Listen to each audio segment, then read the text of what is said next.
बेचैनी, घबराहट या अमूमी घबराहट की बीमारी क्या है? ये किस तरह हमारी ज़िंदगियों पर मनफी असरात मुरतब करती है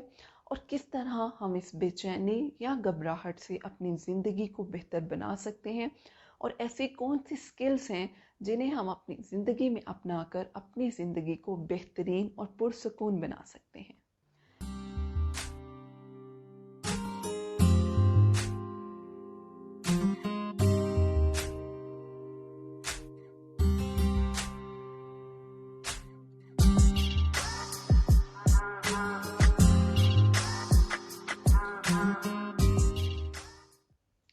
अस्सलाम वालेकुम एवरीवन, मैं हूँ मुआफ़ा मलिक, क्लिनिकल साइकोलॉजिस्ट। जैसा कि आप सब लोग जानते हैं, हम अपने इस यूट्यूब चैनल जिसका नाम मुआफ़ा मलिक क्लिनिकल साइकोलॉजिस्ट है, उस पर डिफरेंट वीडियोस बनाते हैं ताकि इन वीडियो से आप लोग कुछ जान सकें, कुछ हासिल कर सकें इंफॉर्मेशन, और बहुत से ऐसे टॉपिक्स जो आप लोग हमें सजेस्ट करते हैं और हम कोशिश करते हैं उन पर वीडियोस भी बना सकें। आज का टॉपिक भी बहुत ही ज़्यादा इम्पॉर्टेंट मौजू पर है, जिसमें हम बात करने वाले हैं एंजाइटी के बारे में। घबराहट या बेचैनी की कैफियत क्या है और किस तरह हमें पता चल सकता है कि हम इस मसले से दो चार हैं और हमने इस मसले से किसी की हेल्प दरकार है। अमूमी घबराहट या बेचैनी की कैफियत में मुब्तला शख्स अपने दिन का ज़्यादातर हिस्सा खौफ, परेशानी, अपनी जो तनाव की कैफियत है उसमें गुजारता है, और इसे हर वक्त इसी चीज़ का डर लगा रहता है कि कब मुझे कोई ऐसा इवेंट आए, या अक्सर ऐसे होता है किसी भी इवेंट के बगैर ही आप एंजाइटी का शिकार हो जाते हैं, जिसकी वजह से आपकी ज़िंदगी की रोज़मर्रा की जो रूटीन है, आपका घर, आपका ऑफिस, आपके जो दोस्त अहबाब हैं, वो सब मुतासिर होते हैं। क्योंकि जब आपके एंजाइटी का शिकार होते हैं, आपके जिस्मानी अलामात कुछ ज़ाहिर होती हैं, आप नफ्सियाती तौर पर कुछ परेशान हो जाते हैं, नफ्सियाती तौर पर बहुत सी अलामात ज़ाहिर होना शुरू होती हैं, जिसकी वजह से आप अपने अंदर ही और ज़्यादा टेंशन में आ जाते हैं कि ऐसी कौन सी बीमारी है जिसकी वजह से मैं अपनी ज़िंदगी के जो रोज़मर्रा के मामूल के काम हैं वो भी नहीं कर पा रहा। अगर हम बात करें अमूमी घबराहट की बीमारी, तो ये हमारे यहाँ हर 100 में से तीसरे लोगों को या तीसरे इंसान को होती है, और देखा गया है मेल्स की निस्बत फीमेल्स में एंजाइटी डिसऑर्डर ज़्यादा होते हैं।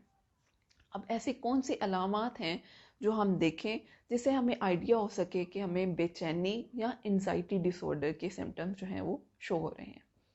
अगर मैं फ़िज़िकल सिम्टम्स की बात करूं, तो एंजाइटी डिसऑर्डर में फ़िज़िकल सिम्टम्स जैसा कि पसीना आना, हमारे हाथ पांव कांपना शुरू हो जाते हैं, अक्सर लोगों के हाथ पांव में सुइयां चुभना शुरू हो जाती हैं, मुंह खुश्क हो जाता है, नींद के मसाइल आना शुरू हो जाते हैं, हार्ट रेट बहुत ज़्यादा हो जाता है, सांस रुक रुक के आना शुरू हो जाता है, और अक्सर ये कैफियत कुछ मिनट से कुछ घंटों तक चली जाती है, जिसकी वजह से इसी से आइडिया होता है कि बीमारी की शिद्दत बहुत ज़्यादा होती जा रही है। अगर हम नफ्सियाती अलामात की बात करें, तो उसमें हमारे अंदर चिड़चिड़ापन, तवज्जो मरकूज़ करने में बहुत ज़्यादा मुश्किल पेश आती है, हम एक चीज़ पर फोकस नहीं कर पा रहे होते, और जिसकी वजह से हम इमोशनली और साइकोलॉजिकली बहुत ज़्यादा डिस्टर्ब हो जाते हैं। हमें कोई चीज़ अच्छी लग ही नहीं रही होती, हमें इरिटेशन, इरिटेबिलिटी बहुत ज़्यादा आना शुरू हो जाती है।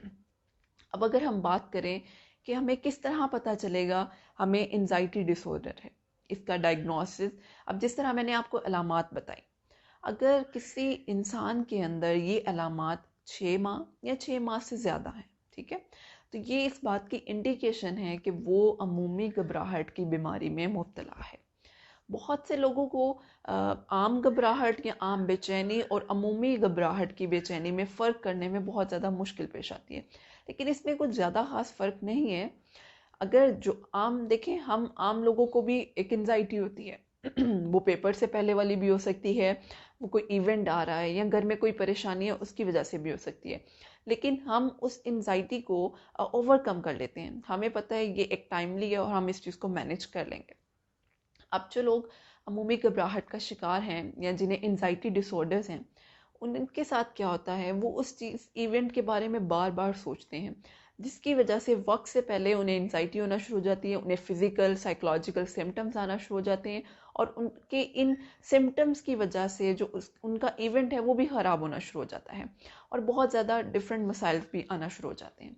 अब एंजाइटी डिसऑर्डर में कोई एक किस्म नहीं है। एंजाइटी डिसऑर्डर में डिफरेंट एग्जाम हैं, जिसमें कुछ लोगों को एक स्पेसिफिक जगह से खौफ आना शुरू हो जाता है, घबराहट होती है। कुछ लोगों को किसी खास इवेंट से, यानी डिफरेंट तरह एग्जाम की एंजाइटीज डिसऑर्डर हैं जो हम डिटेल में नेक्स्ट सेशन में बात करेंगे। अभी हम बात कर रहे हैं जनरलाइज्ड एंजाइटी डिसऑर्डर, जिसे हम अमूमी घबराहट की बीमारी कहते हैं। और इसमें क्या होता है, जब एक इंसान इस बीमारी में मुब्तला हो चुका है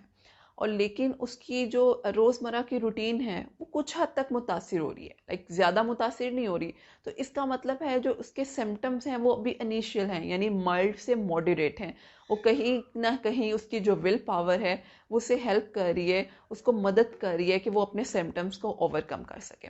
अब वो इंसान जिसके सिम्टम्स या जिसकी अलामात बहुत ज़्यादा पीक पे हैं और वो अपनी जो रोज़मर्रा की रूटीन है, रोज़मर्रा के काम हैं, वो करने में बिल्कुल कासिर है और एंजाइटी घबराहट की वजह से वो कोई काम कर ही नहीं पा रहा है, तो इसका मतलब उसकी जो शिद्दत है वो सिविरिटी पर जा चुकी है। अब अगर हम बात करते हैं इसके ट्रीटमेंट के बारे में, इलाज कार के बारे में, तो इसका इलाज या ट्रीटमेंट दो तरह से है। एक है बायोलॉजिकल, एक है साइकोलॉजिकल। अगर हम बायोलॉजिकल की बात करें, बायोलॉजिकल में होता है कि हमें अगले जो एंजाइटी के से में मुब्तला शख्स है उसके सिम्टम्स देखे जाते हैं। उसके सिम्टम्स अगर बहुत ज़्यादा स्वेयर हैं तो हम उनको मेडिकेशन की तरफ जाते हैं, क्योंकि इसमें मेडिकेशन बहुत ज़्यादा ज़रूरी है अगर सिम्टम्स बहुत ज़्यादा स्वेयर हैं। अब बायोलॉजिकल मेथड तो हो गया जो कि साइकेट्रिस्ट देखते हैं। साइकेट्रिस्ट आपको प्रॉपरली मेडिसिन प्रेस्क्राइब करते हैं और साथ ही साथ रिकमेंड करते हैं साइकोथेरेपी के लिए, जो साइकोलॉजिकल ट्रीटमेंट आ जाता है। साइकोथेरेपी में क्या होता है, सबसे पहले आपकी प्रॉपर असेसमेंट होती है, देखा जाता है आपके सिम्टम्स माइल्ड हैं, मॉडरेट हैं, स्वेयर हैं। उसके बाद आपके साथ प्रॉपरली सेशन स्टार्ट होते हैं। आपको आपकी बीमारी के बारे में एक अच्छी रेपो बनने के बाद आगाह किया जाता है। अगर आपके क्लाइंट के साथ आपकी एक अच्छी रेपो बन चुकी है तो आप उसको साइको एजुकेट करते हैं उसके मसले के बारे में और उस मसले को किस तरह आप ट्रीट करेंगे उसके बारे में। एंजाइटी डिसऑर्डर में सीबीटी, जिसको हम कॉग्निटिव बिहेवियरल थेरेपी कहते हैं और उर्दू में सोच बर्ताव की थेरेपी कहते हैं, बहुत ज़्यादा हेल्प करती है, जिसमें हम काम करते हैं सोच पे, हम किस तरह आपके जो थॉट पैटर्न्स हैं उनको चेंज करते हैं और आपको हेल्प करते हैं आपके जो एंजाइटी के इश्यूज हैं उनको ओवरकम करने के लिए।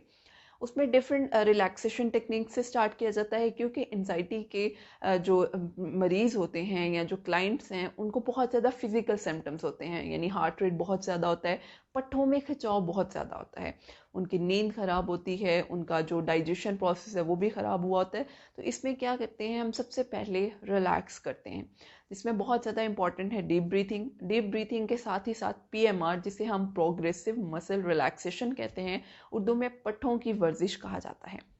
बहुत ज़्यादा हेल्प करती है। उसके साथ ही साथ आपके जो 10 से 12 सेशंस मैक्सिमम चलते हैं उसमें हम आपको डिफरेंट होम टास्क देते हैं, जो टास्क आपको बहुत ज़्यादा हेल्प करते हैं, आपको इस काबिल बनाते हैं कि आप अपनी एंजाइटी से किस तरह ओवरकम कर सकते हैं और अपनी ज़िंदगी को बेहतर बना सकते हैं। और इन 12 सेशन में एक जो एंजाइटी से का क्लाइंट होता है वो इस काबिल हो जाता है कि वो अपने जो सिम्टम्स है उसको किस तरह मैनेज करता है, ताकि उसकी आने वाली ज़िंदगी में कभी भी अगर उसके साथ इस तरह के कुछ सिम्टम्स आ रहे हैं तो वो खुद से उस चीज़ को मैनेज कर सके।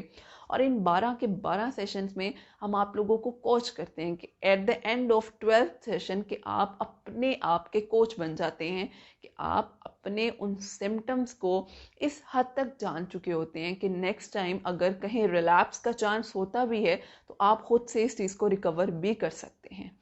उम्मीद करती हूँ आपको इस वीडियो से बहुत कुछ जानने को, सीखने को और बहुत सी इन्फॉर्मेशन हासिल हुई होगी। अगर आप लोग चाहते हैं हम इस तरह के मज़ीद टॉपिक पर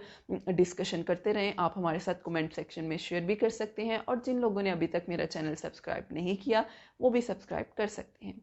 थैंक यू सो मच।